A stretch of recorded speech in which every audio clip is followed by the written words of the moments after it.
Hello, hello. Welcome back to Spicy Takes. We've been doing this for over a year, and today we got Devon on. God, am I excited for this one. Devon and I met in Cannes. I just realized when I was sitting here thinking, how am I going to describe how we met, that you were the only talk I think I listened to the whole week when I was in Cannes. I was like, I was trying to picture any other talks, and that was the only one. Yeah, we met at the Hackin event where they were discussing security with AI, and that was that was a nice event. I'm really glad I went. They ended up messaging me about a week before, asking if I was interested in speaking, and I'm glad I did. Yeah, I'm glad you did too. This is how we met. So yeah, for everyone that doesn't know Devon, you guys are going to get to know her today. And BlockSight, which is her project, which is super inspiring and interesting. And that's why I had to pull her aside after I saw her chat at the event, because I wanted to see how we could use BlockSight. So today we're going to look into some of the use cases, potential use cases of it. They are quite vast. But before we get into that, Devon, I'll give you the opportunity to introduce yourself to everyone. Hey everyone, I'm Devon. I'm the CTO of BlockSight, and just to kind of explain what we do as a whole is we take wallet data. We're not trying to attach it to a user or dox a user in any way. We're more so discovering behavioral patterns, which is good for security, for helping guide users through a website or an experience, and for interacting with users that have done things that are positive for your protocol. So if you can look at the data can tell you like what the user is likely to do next. Maybe they're pulling away and you want to further engage them, or maybe they're acting in a way that's maybe inappropriate or yield farming, or just there's a lot of red flags, right? You can see from wallet data. So these are things that we're trying to do to help make the ecosystem a little better across various blockchains. And it's good because we can see like a power loyal user, or somebody who's just been funded and is a new wallet that is maybe working in sync with several other wallets to do something that isn't so great. Yeah, and as we can see, there's lots of attacks where somebody is up to no good. It would be really good to know those things. In general, I think knowledge is power, and more than ever, especially when AI is becoming so strong and execution is becoming so cheap. Like, the key differentiator is knowledge, and I'm very bullish on companies that are able to contribute to that. So I always found that interesting about you guys. It's, I think, going to be a huge competitive advantage for people that are engaging with you early before everyone else catches on. Before we get into like the security side of things, the potential applications, do you want to walk us through the background a little about the AI model and your team, and kind of how you guys came together and what came before? Yeah, so currently we're a smaller team. However, like we have a lot of experience. It's 5 people with strong technical backgrounds, and the models are actually based off of a project called Swan SF, which is published on the Harvard Dataverse, and it's the most widely accepted like AI use case for predicting solar flares. This is important because the prediction aspect, right? This is something we've adopted into our tech. One of our co-founders has worked for NASA itself, and also worked with NASA funded projects. As you apply for grants for NASA funded projects, and he's had 30 years of unbroken funding, which is something that doesn't usually happen. And he also advises to Congress in the United States on solar flares happening. And this is important because, like, up in your neck of the woods in Canada, 6 million people have lost power for 9 hours years and years ago because of solar flares. But that's deadly on Earth. And then the second you're out of the Earth's magnosphere, it travels so quickly. Solar flares and light speed is that you need to know you need to know about 24 to 72 hours in advance to either evacuate or protect yourself, which they do with, they go in the middle of the spacecraft and put stuff between them and the exterior but it saves lives, right? And Yeah. that's why it's important that signals aren't missed. And it's also important on chain, as you can see from recent events. Yeah, totally. I mean, if it can save lives, and if astronauts and NASA is trusting it to help them make predictions, then I think it's maybe the best fighting chance we have for trying to predict and prevent some malicious on-chain behavior, which is also quite costly, as we've seen recently. It's very costly. And yeah, I mean, we've seen time and time again, right, where somebody who really shouldn't have millions and millions of dollars gets it, and who knows also what they're going to do with that funding once they have it. Yeah, So definitely. And so what kind of made you want to take this model that was, obviously had proven itself in very intense and required circumstances for it, and apply it to blockchain technology? What was like that transition like for you, or the idea behind it? well, I myself have worked with blockchain since 2017, writing Solidity smart contracts. I've worked for market making firms. I've built trading bots. But what is really interesting is there's just all this transactional layer, which it's so funny how in Web 2 everybody wants that data, right? They want to know where the money is going. But in Web 3, it's on chain for the most part. I mean, there's a lot of privacy apps as well, but um, and no one's really doing anything with it. So because I've been interested in blockchain for so long, and just with everything that's happening with I just kind of started playing with the data and then realized like some of the results I was getting were incredibly useful. And Hmm. I started looking at churn in Web 3, which is like basically like the statistics are astounding. I mean, 70% of users, according to Dune Analytics, churn within the first 30 days. And Hmm. why? And I think you can answer a lot of that question, based on, a lot of it is probably the UX. It's a little bit more complicated than users are used to, but there's, all of these reasons need to be known to companies so Yeah. people can transact freely and really take advantage of this technology. Otherwise, it's we don't want really good tech to not be used because it's upsetting users. Yeah, Like, definitely. Yeah. Yeah, I agree there. And it's like it is such a bigger problem that DeFi has faced than other industries, from what it seems, like the rate at which the churn is happening. So you said like 70 something percent according to Dune Analytics? yeah, 70% within the first 30 days, which means, yeah, there's something happening there that's undesirable, which is interesting too, right? Because you don't want users to not have the same advantage that, I mean, I'm sure you saw this at ECC, but all of these large banks and companies are now interested in transacting on chain. And so why shouldn't, why shouldn't my next door neighbor also be able to get the same benefits? Yeah, exactly. So what do you think about that? Like, do you think banks will lead the way, and then everyone else will show up and hopefully get the same advantages, or where do you see that going? It's hard to say. I mean, yeah, I mean, there is a lot of money all of a sudden being funneled into lending protocols because the yield is pretty impressive. People want to take advantage of these, as you've seen with the Canton network of 24-hour trading and Mhm. not closing with the S&P. So, I mean, yeah, I guess that is technically how these larger movements go, right? Like bigger players come in and then more people follow. Um, Although I think with Web 3, we've had sort of like interesting waves because there's been, every few months you see a new wave of users come on. And I just hope that they stay and they don't kind of get, you Yeah.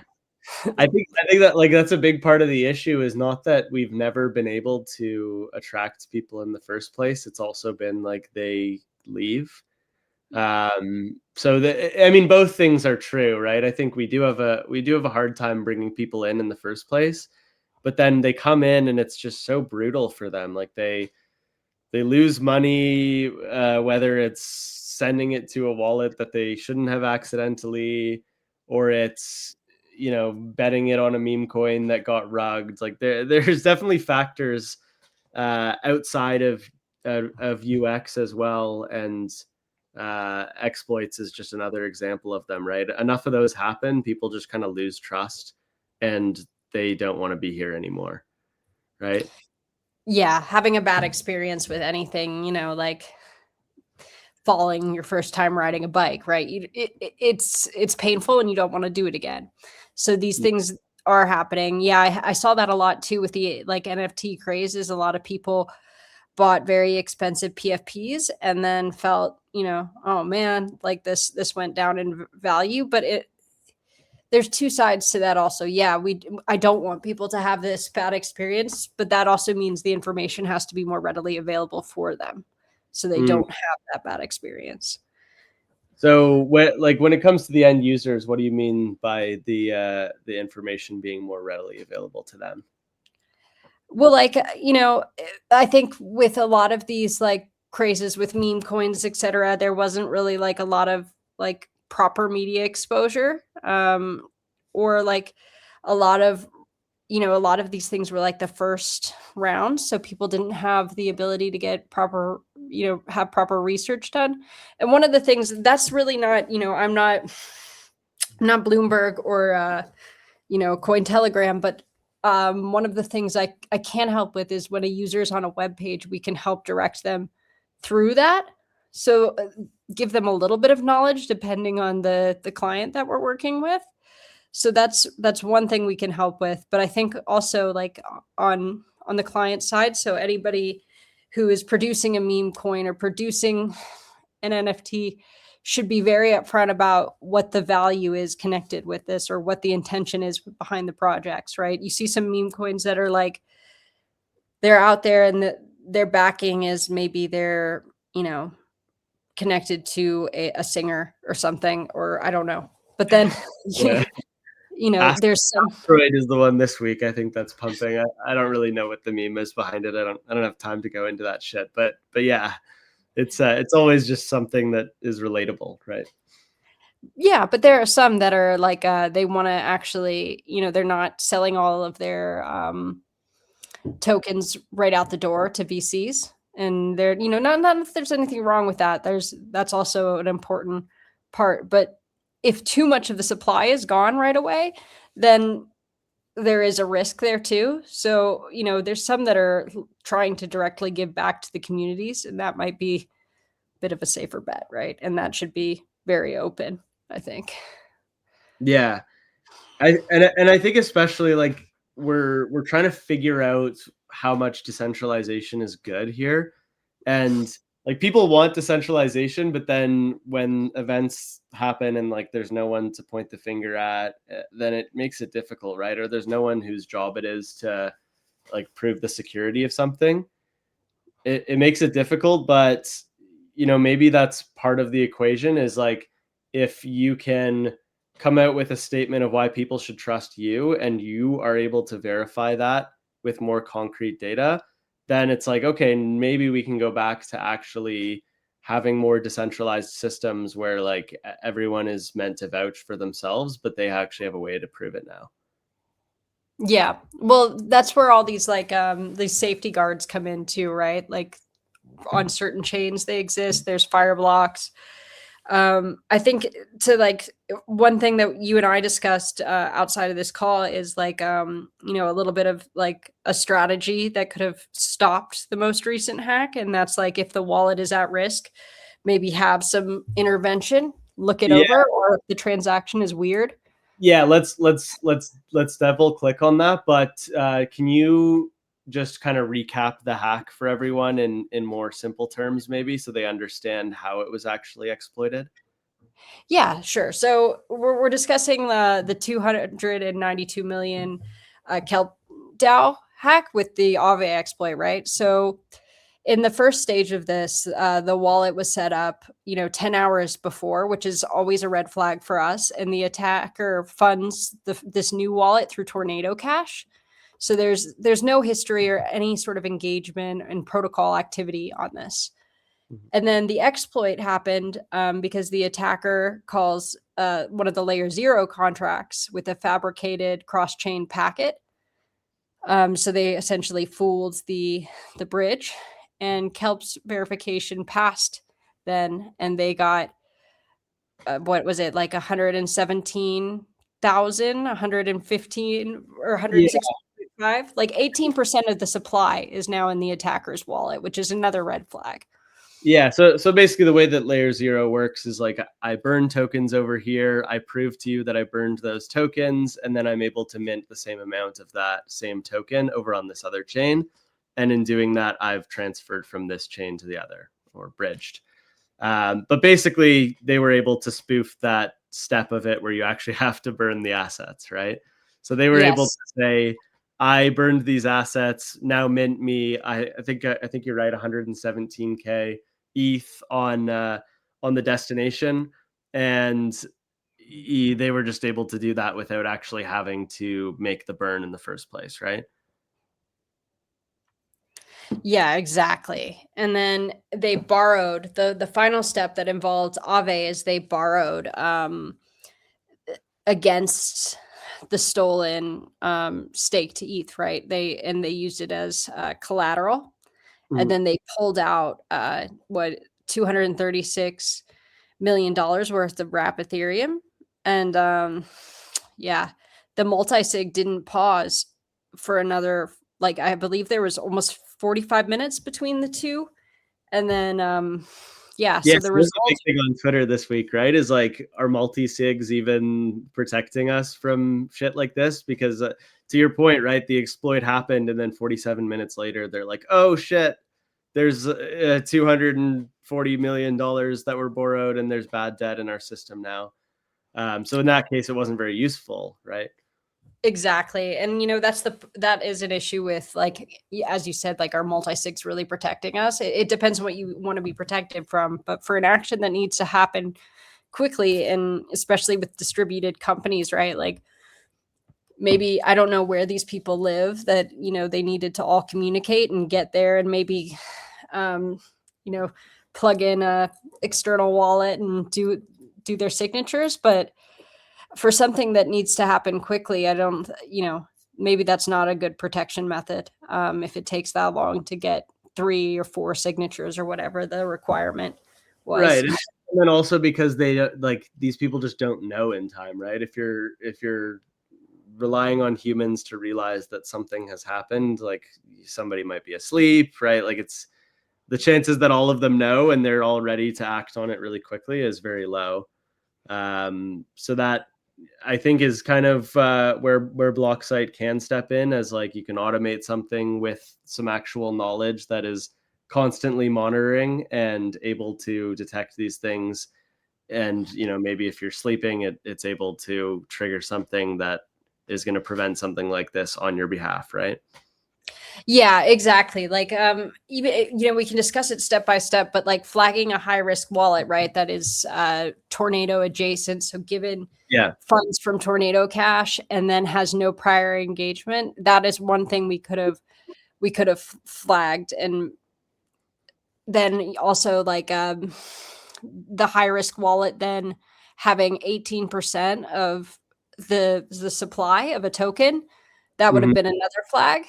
And then the first flag would have fired like when the wallet was created, basically, right? Like before even the Kelp DAO layer 0 was part of the equation here. Depends. So if you are looking at it, because the way we work with clients, like, we protect at a protocol level, or we drive user engagement at a protocol level. So this like depends on the protocol. So if we were working with Kelp DAO, it would have happened when that wallet interacted with Kelp DAO. If we were working with the chain as a whole, yes, it would have happened the second the wallet was funded. It depends on what the model is running on.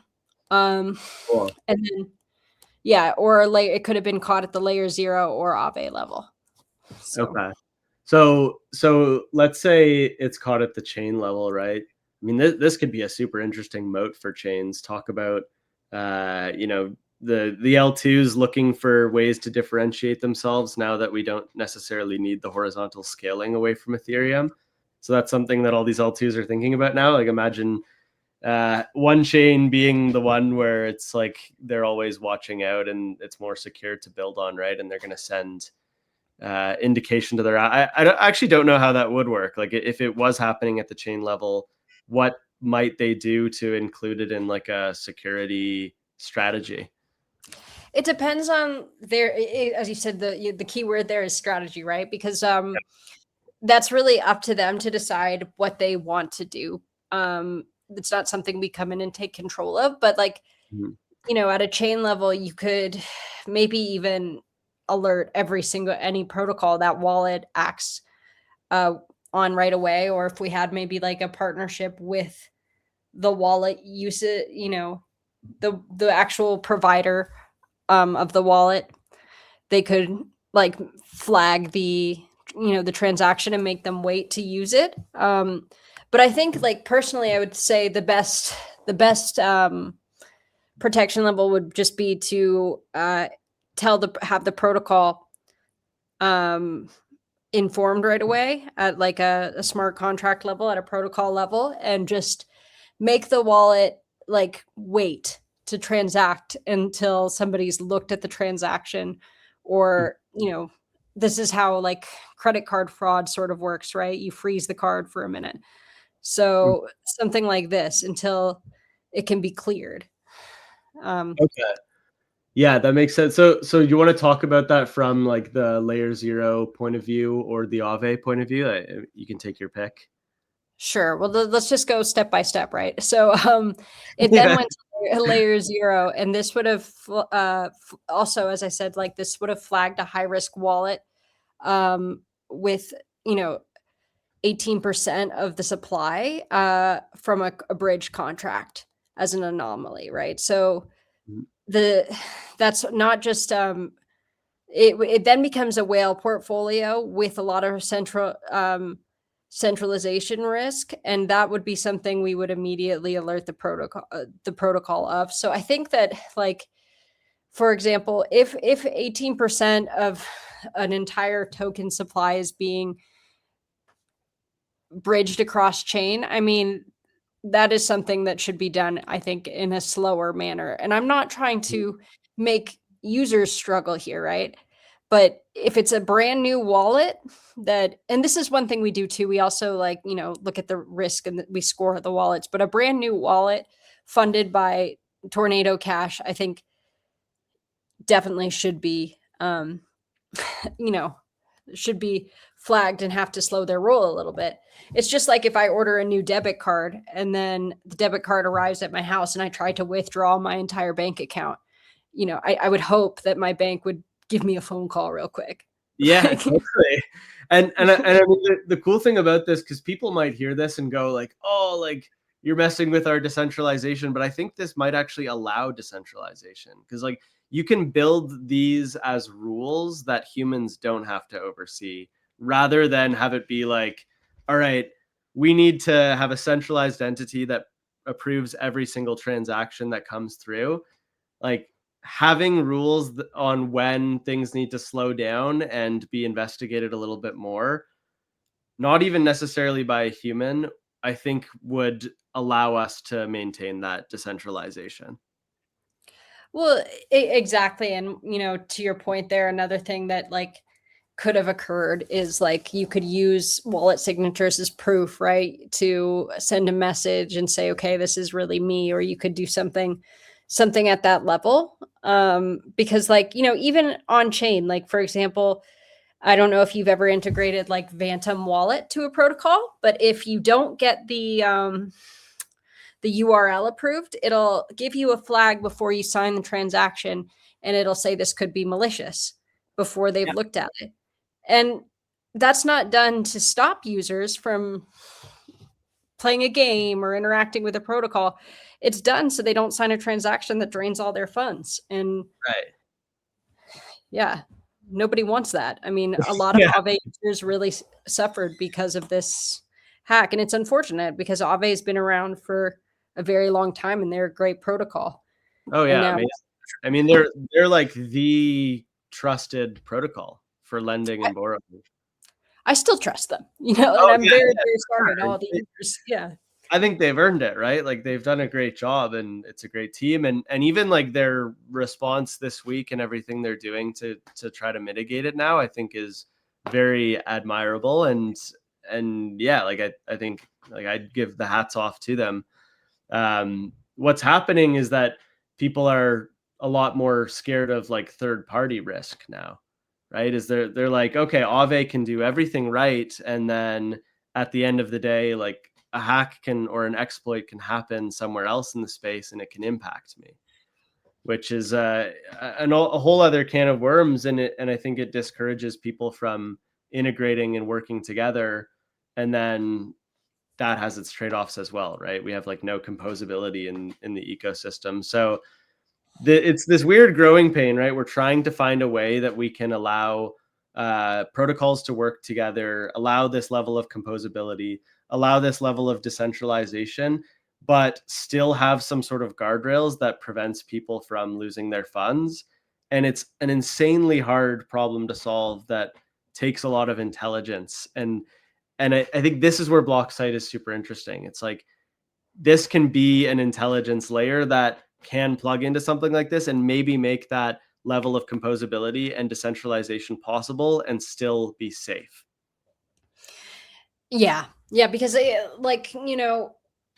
it's super important that people are able to transact across different chains, especially if they, and I hope one day it just works with a couple clicks behind behind the scenes. Yeah. But and that is where like it's funny because people are now worried about third party integrations, but this is actually where third party integrations should come in. People should have this seamless user experience.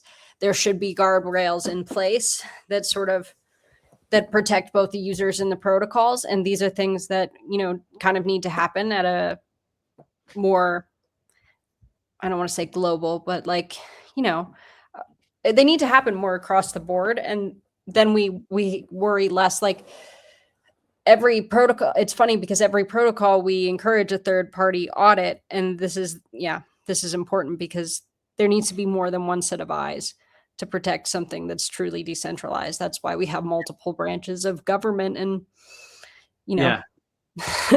Yeah. It's just the right way to do things, right? It's whether it's blockchain or not. Exactly. And I feel it's sad that this is now going to discourage some users from getting involved. Yeah, I mean, I think we'll be able to encourage them to get involved again. It's only a matter of time, right? Like seeing what you guys are doing gives me some hope into like, okay, yeah, eventually, like we have enough people working on this that are very smart and capable. Eventually, we're gonna figure it out. So yeah, hats off to you guys. It's a tall task you have in front of you, but I think it's a worthwhile one. It's a good fight. And it's not just us doing it too. There are other protocols that are looking into this for security. So I mean, I think that like, yeah, it is a big battle, but the more it can begin to be adopted, the quicker I think blockchain as a whole can be. And that's, there are multiple ways to do this.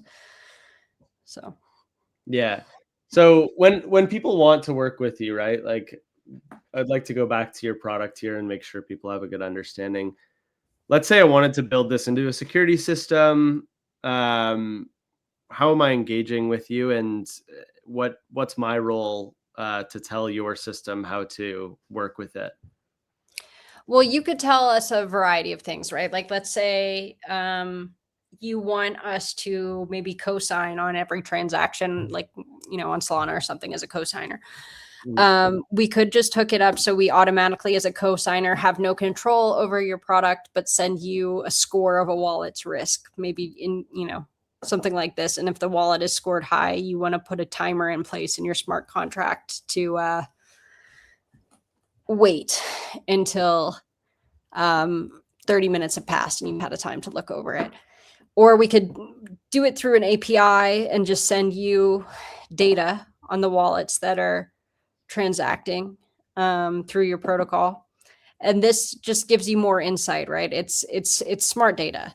And it gives you like, we can also predict, what their next move is likely to be based on their past data as well. So if a wallet has a history of farming or a history of liking certain kind of products that you happen to sell, or we can help with that user experience, we can help protect your app. It just depends on what the needs are of the protocol.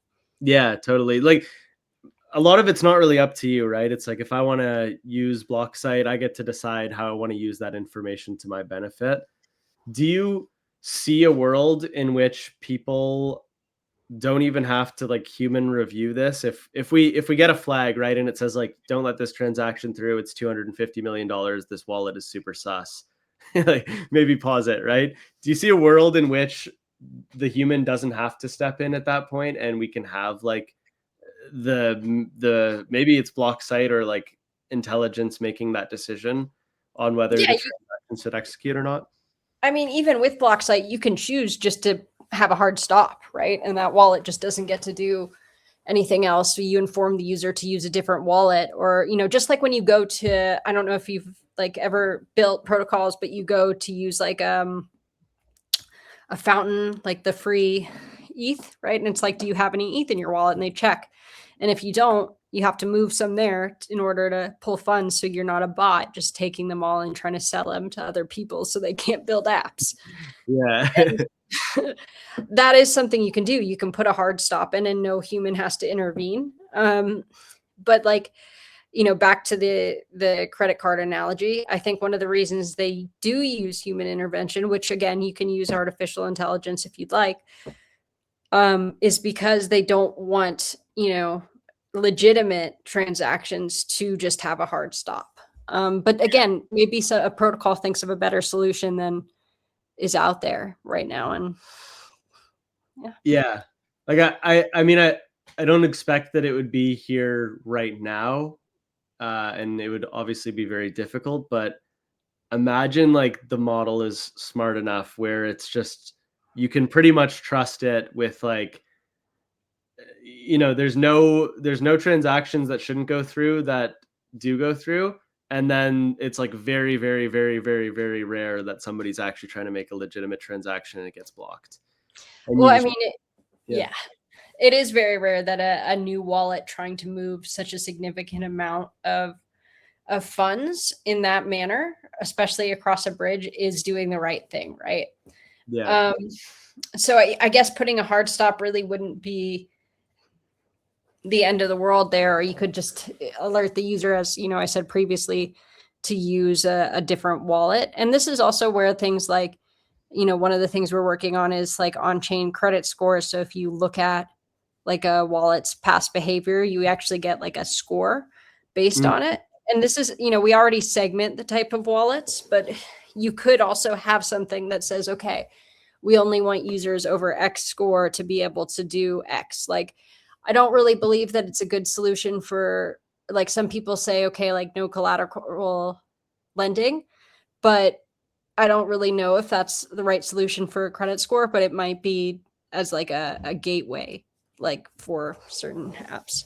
I mean, that's pretty cool, right? It's like, again, I think it allows us to maintain decentralization and still get equity, right? Like the ability to differentiate a good actor from a bad actor without stepping in as a centralized entity. I see that as another mechanism of that. So I think that's super interesting.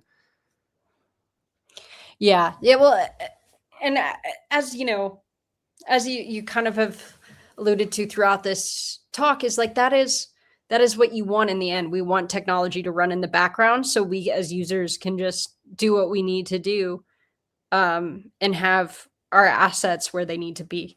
It doesn't need to be a difficult, drawn out process. Yeah, totally. And another thing is like there should be equality between people in terms of like where you're coming from shouldn't matter, which like obviously matters a lot right now, right? Every government has different rules, and some of them are brutally strict, and some of them are, flat out kind of malicious towards their people. And DeFi should like level the playing field between all those people. But it doesn't mean that, everyone should be treated with the same risk profile. Right? Yeah. I mean, that's totally true. You should be allowed to send your assets where you want to send them, regardless of, country of origin, right? Yeah.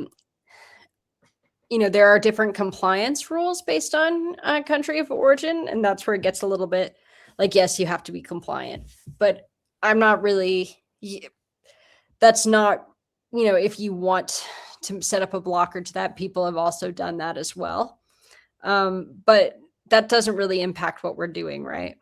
Like, we're looking at the behavior aspect only, and helping protocols have strategy for or against that behavior. Yeah. Amazing.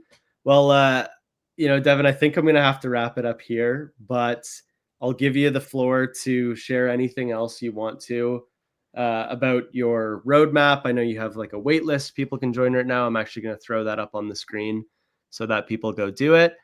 But yeah, like, feel free to share anything up and coming that you guys have, or anything that you want people to know before we have to sign off. Yeah. So along with protocol protection, we've also been looking at pools and their risk of being emptied. So that's something that you can get the demo to through our site and check out. If you are joining the waitlist, which it's at the very bottom of our website, blocksite.nl, the first few, the first, the next few, let's just say the next, I'm making this up as I go because I decided to reward the first, but if you, the next like 150 that sign up, you can go, I'll give you a free scan, once you're just able to drop a contract, and you can look at your protocol's health or another protocol's health, and the users. And then, follow us on Twitter. Feel free to reach out to me directly. I don't mind talking, as you can see, for the last 40 minutes. We love that. So the wait list is basically for people to drop a contract in and have like a quick information scan on it, right? Exactly. Yeah. And it's, to help developers, to help people who want to better understand anything that they're interacting with. And just to look at the type of wallets interacting and what their risk of no longer interacting with the protocol is. And that can be useful for a lot of things. So totally. Yeah. I mean, I know that I'm interested to be able to track that, because I'm providing solutions to help fix that as well. So I mean, I look forward to seeing what we can do with some BlockSight powered insights. Absolute pleasure to have you on, Devon. Really appreciate you joining us today. I really liked being here. Thank you for your time.